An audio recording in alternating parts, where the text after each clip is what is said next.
J'ai commencé ma première montre il y a 37 ans. I started my first watch 37 years ago, and it was a tourbillon. On parle de montre de poche. Ça. At that time, we were talking about pocket watches. Et pourquoi tourbillon? Parce que. And I did this because at that specific time, there was no tourbillon made. Most of them were made in the 19th century.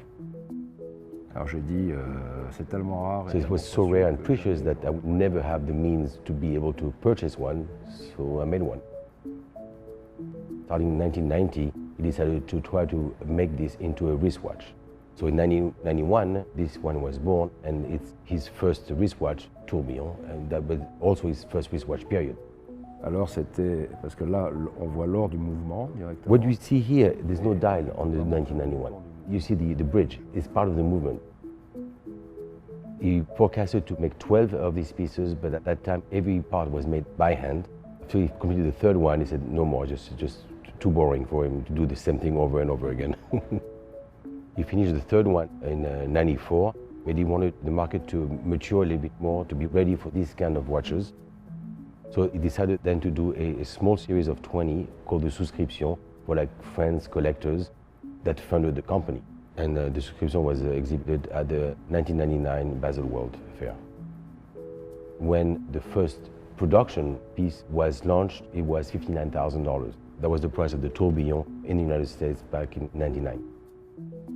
À partir de 2003. Then came, starting 2003, a natural deadbeat second.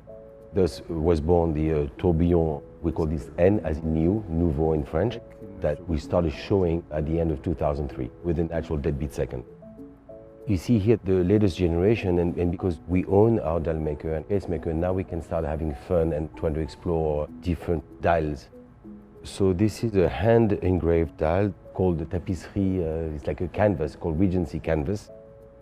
This one is a very demanded watch. The dial is made out of jade, 0.7 millimeter thick.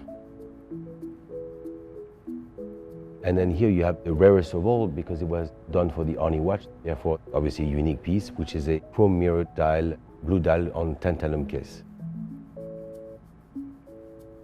This is a different example of a dial, red chrome dial. It sort of changes colors, intensity of red depending on height. You can go from like a pink to like a blood red. To commemorate his first tourbillon, which was a pocket watch, for the 30th anniversary, he did the replica of it in a wristwatch format. It's an aesthetical replica, it is not an actual replica, which is made out of gold and silver. Et on avait fait la boutique de Tokyo en... So we had another commemoration that year, because in 2013 was to commemorate the 10th anniversary of the first boutique, which was in Tokyo.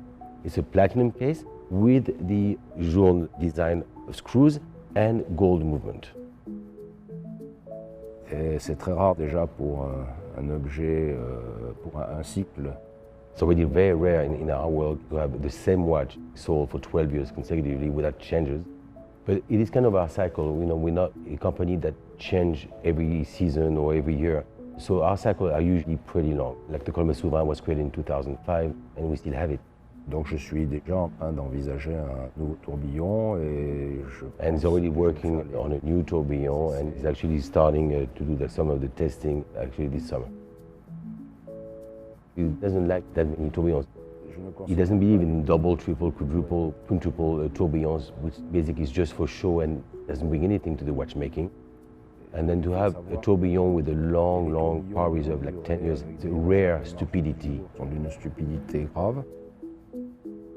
The position of a $15,000 tourbillon is kind of weird because either you don't have enough money to buy the tourbillon, don't even care for the tourbillon, and if you care about the tourbillon, you're not going to buy the $15,000. You're going to buy something that's performant.